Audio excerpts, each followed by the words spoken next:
Well, folks, in today's video, we're going to be trying to restore this vintage Tyco Chattanooga diesel locomotive. This was sent in from Charles Cummings, and I can't remember exactly what wasn't right with this thing, but I'm pretty sure it doesn't run for one reason or another. So, let's take it over to the track, test it, and then try to get this old unit running once again. So we'll just set this locomotive on the track like so, and anyway, let's try giving it some power here. And what we see is there's no current draw. And we also don't have any working lights or anything like that. So I'm going to take a wild guess and say that the wire that goes from here to here is broken, because there's really no sign of it getting any power. So let's go have a look. Alright, let's see if my prediction turned out to be true. Could be something completely different, but if we had a light that was working, there would be just a wire or brush problem, but we don't have a light or any signs from the motor, so I'm going to guess that we're going to open this thing up and we're going to discover that there is a crucial wire of some kind that is possibly broken. And what we see is that wire's intact, so is that wire. So it's not on this side. That doesn't necessarily mean, though, that the wire is not the problem, because I've seen it before where the wire breaks off the rear truck. Although this wire's intact, so that creates a little bit of a mystery. And we know that this was facing the right way. The wheels are both on the right sides.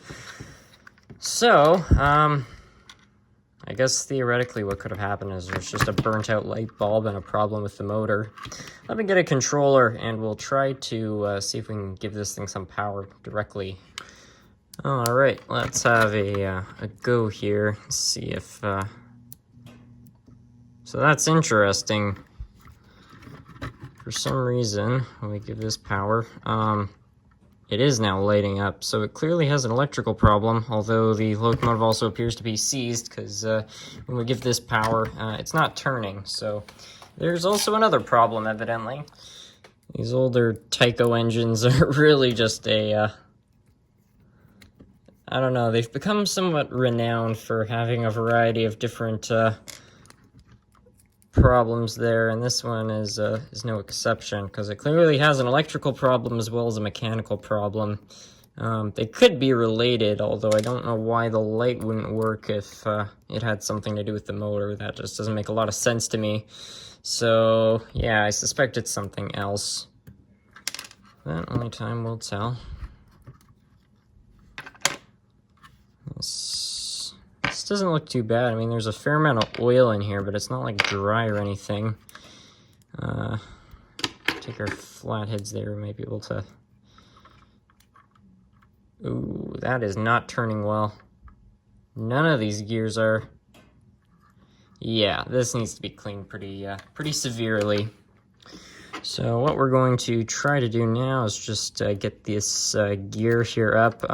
We have to be really careful, sort of go at it evenly though, because if you're not, you might just break the gear or something like that.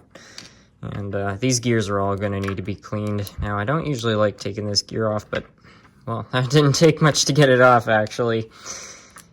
But just because of how stiff, kind of how stuck all this stuff is, we need to make sure it's all okay. And it took the pivot gear with it. Nice.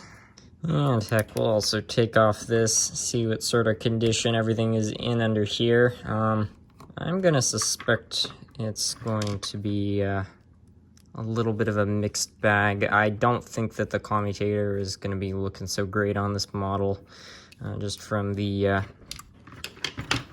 from judging by how well everything else looks. Oh.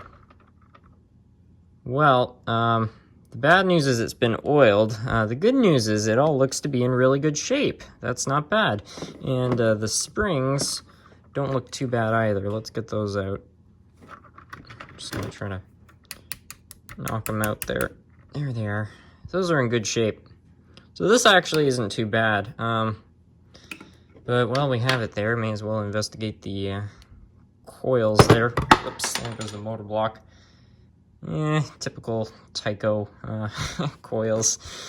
There's a little bit of burn marks. This thing might have overheated, but I think it's going to be okay. I'm going to put that motor back in there. It'll be fine. Alright, so I've cleaned everything up, and everything came out pretty well, actually. The gears and whatnot are all in very good shape. I think what I'm most impressed by, though, is the motor. Like, I didn't even have to polish this up. I just ran a cloth over it, and the commutator's in great shape. Now, as I said earlier, that pivot was broken, and that's a big problem. But what I've done is I took a small drill bit there, and I just drilled a little hole. And a strategy I found for fixing these a while back was just to drill a little hole, and you take part of a nail, and you shear it down, and this particular nail happens to be just the right size. So this can't... it's not so small that it can kind of do some weird shimmying stuff. Like, it fits around here snug, but it's also not so tight it can't turn freely. So it presents a little bit of a complication, which is that we have to get this in here perfectly. With we have to put some crazy glue on this and put it in there. But if we do this right, it should fix the problem. All right, all of that is looking good. So we're gonna reassemble all of this right here. And well, I really don't feel like messing around with these plates here, so we're gonna do a move which is a little bit kind of controversial. This is not really the best way to do it, but this is kind of a way of getting around messing with those plates, which yeah, I really don't know what to think of this, but this is how I do it. So what we do is we drop the springs in each of these holes here, and then we do the same with the brushes, making sure that they are lined up directly over the holes there. You make yourself something like this, and you hold it right over each of the springs there. You get your brushes in, and you use this to hold them down, basically.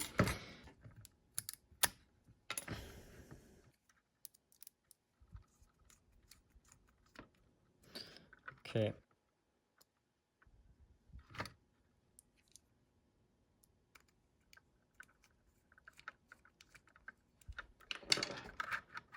And now,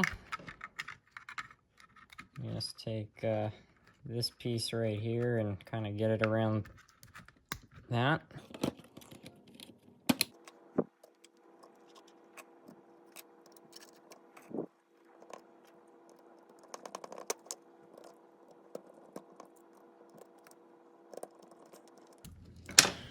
And just like that, I've got the whole thing back together. Why don't we go test the unit? I'm really hoping this thing works after all the effort that we've put into it there. Hey, look at that! It's a runner! Serenity! Wow. Well, you know, that's not bad for an old Tyco. It's fairly quiet. It's doing a little bit of weird shaky stuff. I think that might just be due to traction tires. But it is a runner. So anyway, I want to thank you all so much for watching.